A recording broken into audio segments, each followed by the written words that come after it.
Avant de commencer, je tiens à vous remercier pour votre soutien dans ce passage difficile de notre vie et vous dire à quel point Hélène me répétait « Notre famille, c'est l'Assemblée de Béziers ». Merci, merci. Prions. Seigneur notre Dieu, nous venons à tes pieds, nous humiliant devant ta face et te demandant de nous parler par ta parole sainte. Que ton esprit dirige ces paroles et touche nos cœurs et que tout ce qui est humain soit oblitéré. Au nom du Seigneur Jésus-Christ. Amen. Merci.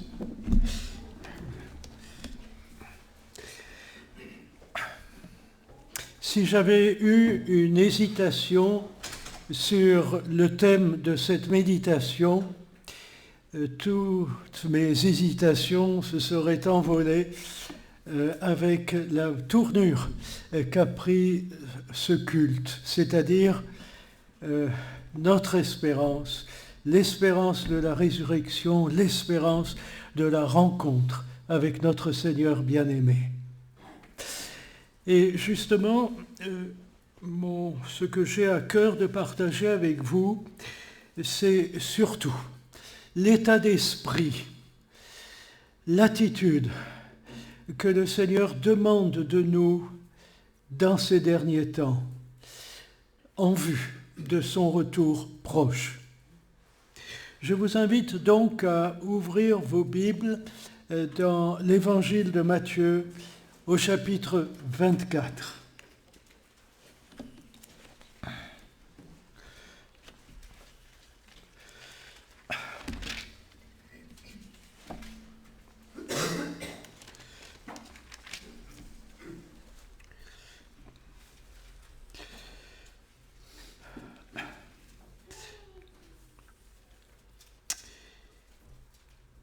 Verset 36.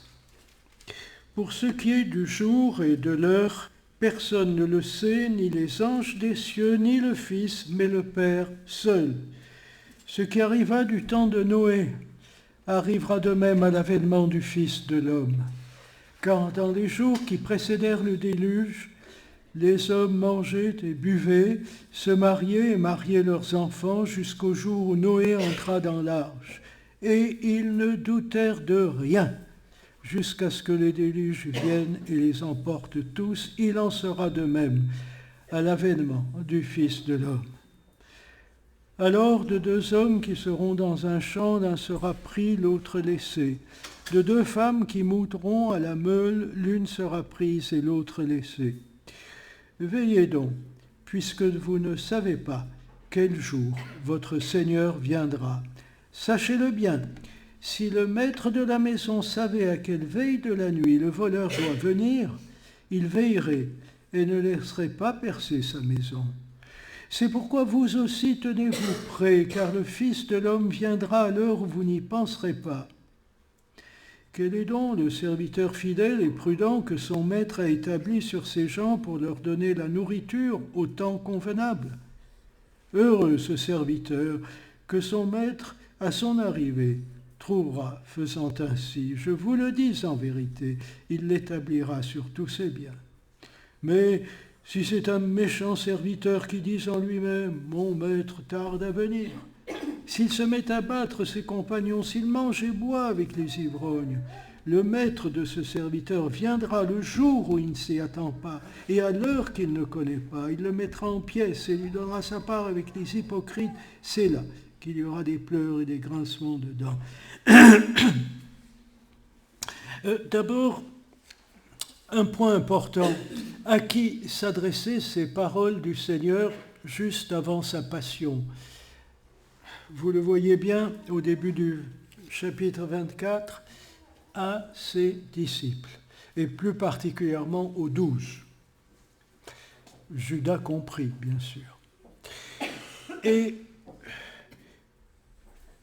pour comprendre, pour ressentir l'urgence de ces paroles, l'insistance avec lesquelles le Seigneur les prononce pour nous, ses disciples. Vous voyez, il y a tout le chapitre 24 qui parle de cela, particulièrement à partir du verset 36 que j'ai lu, le passage que j'ai lu.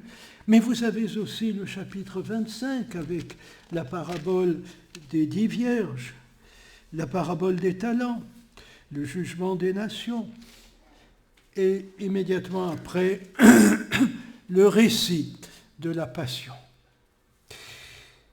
Ces exhortations s'insèrent donc dans un contexte extrêmement poignant.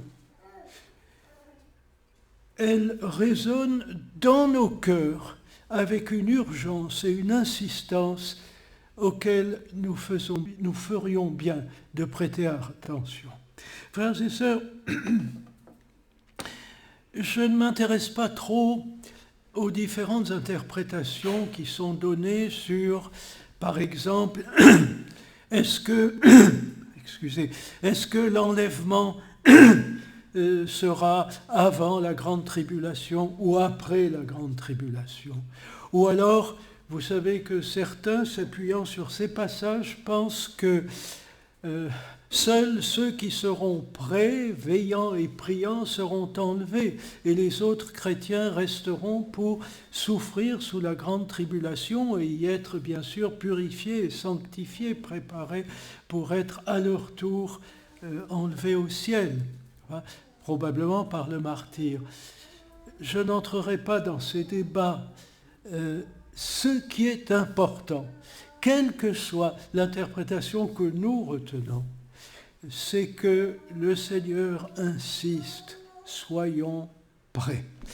Alors, maintenant, dans quel contexte vivons-nous ces derniers temps? Ici, dans Matthieu 24, le Seigneur dit qu'il en sera comme au temps de Noé. Qu'est-ce qui caractérisait le temps de Noé? Là non plus, je ne veux pas entrer dans des discussions, mais ce qui est clair lorsque vous lisez Genèse 6, c'est qu'il y avait en ces temps-là un déchaînement de violence sur la terre. La parole de Dieu nous dit, dans Genèse 6 justement, que Dieu vit que toutes les pensées des hommes se portaient uniquement vers le mal. Le mal des règlements moraux, certainement, mais aussi la haine, les rivalités, les guerres. Et vous savez qu'il est question dans ce passage de paroles qui prêtent à controverse, parce que les enseignants de la parole de Dieu ne sont pas d'accord entre eux sur la signification à leur donner, mais peu importe. Ce que relève ce chapitre 6, c'est qu'il y avait des géants, c'est qu'il y avait les héros célèbres dans l'Antiquité. Alors si vous remémorez un peu ce que vous avez appris sur l'histoire de la Grèce ancienne et de Rome, il y a tous ces conflits entre les différents dieux de leur panthéon et puis la manière dont ils manipulent les hommes de façon honteuse et se comportent même de façon immorale et brutale. Voilà dans quel milieu nous nous mouvons, nous, enfants de Dieu. Et, enfin, ce n'est pas la peine que je vous rappelle les différentes actualités du jour, mais vous savez très bien que nous vivons au milieu de la violence interne à notre pays et à notre Europe, mais aussi la violence qui se déchaîne entre les nations. Le Seigneur disait, vous entendrez parler de guerre et de bruit de guerre, des tremblements de terre, des famines. C'est ce que nous vivons. Mais dans l'évangile de Luc, il est aussi dit que les derniers temps ressembleront au temps de Lot. Et les temps de Lot, c'était surtout l'immoralité, la licence.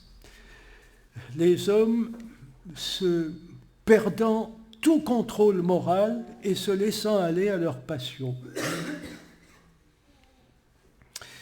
Frères et sœurs, ça, c'est le monde qui nous entoure. Ça, ce sont, si vous voulez, les influences qui risquent de polluer nos pensées et nos sentiments. C'est pourquoi le Seigneur dit « veillez et priez ». D'abord, veillez et priez pour tenir ferme, pour ne pas nous laisser ébranler ou entraîner. Ça, c'est un point. Veillez et priez aussi, parce que lorsque notre Maître reviendra, il nous demandera des comptes, comme illustré par la parabole des talents et aussi la parabole des mines. Le Seigneur nous a confié une vie à mener à sa gloire. Qu'est-ce que nous en faisons? Est-ce que nous enfouissons notre foi et la vie qu'il nous a donnée pour faire à notre guise, pour nous laisser aller? Ou est-ce que nous avons à cœur de faire fructifier ce bon dépôt qu'il nous a laissé et avoir une vie qui le glorifie et qui le satisfait? Lui. Vous vous rappelez le cantique que nous avons chanté « À toi seul ». Toi seul. Est-ce que le Seigneur est vraiment celui seul que nous voulons glorifier, que nous voulons servir de tout notre cœur et de toute notre pensée? Maintenant, frères et sœurs, il y a deux dangers qui nous guettent. Indépendamment des influences du monde, il y a deux dangers qui nous guettent. Que dit le Seigneur? Dans Luc 18, je crois que c'est vers le verset 8, le Seigneur s'interroge et voilà ce qu'il dit. Oui, c'est la deuxième partie du verset 8. Donc Luc 18, verset 8. « Mais quand le Fils de l'homme viendra, trouvera-t-il la foi sur la terre ?» Notre foi est attaquée de partout. D'abord par notre nature déchue, ça c'est évident, nos pensées, nos sentiments, nos convoitises, etc. Mais aussi par le fait que nous subissons toutes sortes de pressions qui viennent ébranler notre foi. Pensez à nos enfants quand ils vont à l'école, quand on leur enseigne que tout ce qui a été créé, que nous savons avoir été créé, est arrivé par hasard, à la suite de coïncidences miraculeuses. Miraculeuses, étonnant. Mais enfin, à la suite d'une succession de coïncidences. Quand on enseigne à nos enfants que nous descendons peut-être du singe, mais en tout cas que tout est évolution et qu'il n'y a pas de créateur au début de tout cela. Frères et sœurs, il y a de quoi ébranler leur petite foi et aussi de quoi entamer peut-être notre propre foi. Je ne vais pas entrer maintenant dans des considérations plus difficiles, mais j'ai toujours pensé que quand, dans l'Épître aux Romains, inspiré par Dieu, l'apôtre Paul dit « Ils sont donc inexcusables », j'ai toujours pensé que dans notre 21e siècle, dans notre, j'allais dire notre génération, la mienne est en train de passer, mais dans les générations qui me suivent, la science aboutira à des résultats qui prouveront, sans l'ombre d'un doute, non seulement l'existence de Dieu, mais son action dans la société humaine. Et je n'entre pas dans les détails, mais il y a eu des découvertes stupéfiantes, des choses que, comme disait Job, ce sont des choses, j'ai parlé sans les connaître, de choses que j'ignore et que je ne conçois point, n'est-ce pas? Mais je passe En dépit de tout cela, les hommes persistent aujourd'hui à rejeter Dieu loin de leur vie, à l'ignorer et à remplacer le Dieu créateur par le Dieu hasard ou je ne sais quoi d'autre. Bon, peu importe. Ça, c'est le monde. Mais nous, notre foi, qu'est-ce que nous faisons? 1, pour l'entretenir. 2, pour l'affermir. Le meilleur moyen, d'une part, c'est la méditation régulière de la parole de Dieu. C'est la communion dans la prière avec notre Seigneur. Et c'est de tenir compte de cet avertissement que donne la parole de Dieu. N'abandonnez pas votre rassemblement. C'est-à-dire nous soutenir mutuellement dans la communion des saints. Entrer avec tous nos frères et sœurs dans la réalité de l'adoration que Dieu réclame. Ce sont ces adorateurs, des adorateurs en esprit, en vérité, que Dieu demande. Ça. Il y a donc ce risque d'une foi qui vacille. Mais il y a un deuxième risque. C'est celui qui est dans notre chapitre 24. Il faut que, je le retrouve bien. C'est quand le Fils de l'homme vient... Non, à cause de ces choses, l'amour du plus grand nombre se refroidira. C'est-à-dire, c'est au verset 12. Et parce que l'iniquité se sera accrue, l'amour du plus grand nombre se refroidira. Vous savez, frères et sœurs, que le livre de l'Apocalypse commence par une vision du Seigneur et ensuite se poursuit par les lettres aux 7 églises d'Asie. Alors, je n'entrerai pas encore dans la controverse selon laquelle ce sont les étapes historiques de la vie de l'Église qui sont décrites par les 7 églises, la première étant l'Église des apôtres, la deuxième l'Église des 3e et 4e, 5e siècles, et ainsi de suite. Cette théorie ne me convainc pas du tout. Je suis sûr, en tout cas, quelle que soit la vérité, la validité de cette théorie, que les lettres aux 7 églises d'Asie s'adressent aux églises d'aujourd'hui et de demain, si demain aura lieu. Vous avez des reproches qui sont faits. Je retiens le reproche à l'église d'Éphèse. Ce que j'ai contre toi, une église qui rendait un témoignage merveilleux, une église qui était pleine d'activité pour la gloire de Dieu. Cependant, ce que j'ai contre toi, c'est que tu as perdu ton premier amour. Et à une autre église, il est reproché sa tiédeur. Bon, c'est tout à fait ce qui rejoint cette crainte du Seigneur. Parce que l'iniquité se sera accrue, l'amour du plus grand nombre se refroidira. Alors, de quel amour s'agit-il? Il s'agit d'abord de l'amour pour le Seigneur.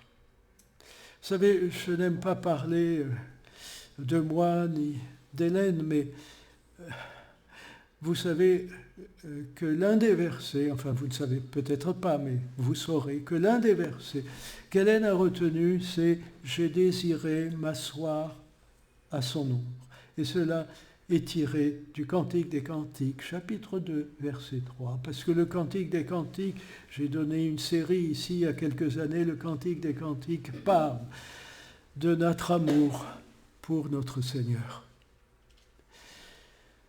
J'ai désiré m'asseoir à son ombre. Est-ce que c'est notre désir?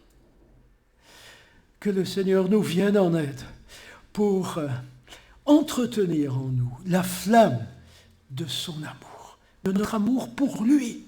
Son amour, il est immense, nous le connaissons, et il nous étreint, comme le dit 2 Corinthiens 5, 14. mais notre amour pour lui, l'amour que nous avons en réponse à son amour, l'amour qu'attire son amour. Qu'en est-il? Et puis, frères et sœurs, solennellement, il y a notre amour pour nos frères et pour nos sœurs, ce qui est appelé dans la parole de Dieu l'amour fraternel, et aussi un amour saint. Saluez-vous par un saint baiser. Frères et sœurs, s'il y a quelque chose qui est attaqué avec le plus d'acharnement par l'ennemi au sein de l'Église, c'est l'amour. Oh, je ne parle pas de l'amour sentimental qui passe tout et qui n'exerce pas la discipline dans l'Église pour l'honneur de Dieu. Mais je parle d'un amour qui supporte, qui ne garde pas rancune, qui sait pardonner. Un amour qui se préoccupe de l'autre et qui se met à son service. Un amour qui n'attend pas de recevoir, mais qui donne et se donne. À l'exemple de l'apôtre Paul, rappelez-vous, il le dit, n'est-ce pas? Nous nous sommes donnés à vous. Frères et sœurs, veillons sur l'amour que nous avons les uns pour les autres. Et vous savez, cet amour est menacé par toutes sortes de sentiments et de pensées. Un premier sentiment, c'est la critique facile. On voit les défauts chez l'autre et on en fait un plat. Qu'on voit les défauts chez l'autre, ce n'est pas un mal, c'est de la lucidité. Mais que, voyant le défaut, on n'enfonce pas l'autre, mais qu'on prie pour lui, qu'on ait à cœur que le Seigneur lui ouvre les yeux sur ses défauts et qu'il se corrige, qu'il change sous l'action de l'Esprit de Dieu. Frères et sœurs, c'est important. Et puis, il y a la jalousie. Ce frère est honoré, cette sœur est honorée, et moi. Et pourtant, moi, j'ai fait plus, moi, je vaux plus, et je ne sais quoi, enfin, dans notre imagination fertile au mal. Frères et sœurs, écrasons, dominons la jalousie qui monte si facilement dans nos cœurs. Et j'ai parlé tout à l'heure de rancune. Qu'est-ce que nous sommes? Alors on dirait sensibles. Non, susceptibles. C'est-à-dire qu'une parole de travers, quelque chose, un manquement vis-à-vis de nous, une critique que nous trouvons déplacée, et alors la rancune se nourrit au-dedans de nous et nos relations se refroidissent vis-à-vis de tel frère ou de telle sœur. Non, frères et sœurs. S'humilier devant Dieu, c'est accepter, s'il le faut, d'être écrasé, d'être calomnié. C'est porter l'opprobre de Christ, finalement. Qui, moins que lui, méritait la critique? Et pourtant, la critique, le ressentiment, la jalousie, tous ces mauvais sentiments ont atteint leur comble quand ils l'ont cloué à la croix. Et en même temps, c'est cette croix maudite qui est devenue une croix bénie pour nous, puisqu'il a expié nos forfaits sur ce bois. Ça, c'est la grâce de Dieu, qui retourne le mal en bien, ou qui domine le mal par le bien. Dominer. C'est le premier conseil que Dieu donne au premier homme en qui le péché se développe jusqu'au meurtre. Caïn, le mal se couche à ta porte, mais toi, domine sur lui. Alors, retenons cette leçon. Dominons sur nos passions, c'est-à-dire sur la jalousie, sur la critique malveillante, sans compter les commérages et tout le reste, vous savez. Respecter son frère et sa sœur, c'est ne jamais colporter des défauts, des défaillances, des fautes, des péchés qu'il ou qu'elle a commis. On ne parle pas de ça. On le présente dans la prière au Seigneur pour le bien de ce frère ou de cette sœur. Je me suis beaucoup étendu sur ce point, frères et sœurs, parce que j'ai vécu ces dernières années un peu l'envers de l'amour. Voilà. Mais heureusement, le Seigneur est bon avec vous. C'était l'endroit de l'amour, et avec ma femme aussi, certainement, et nos enfants. Frères et sœurs,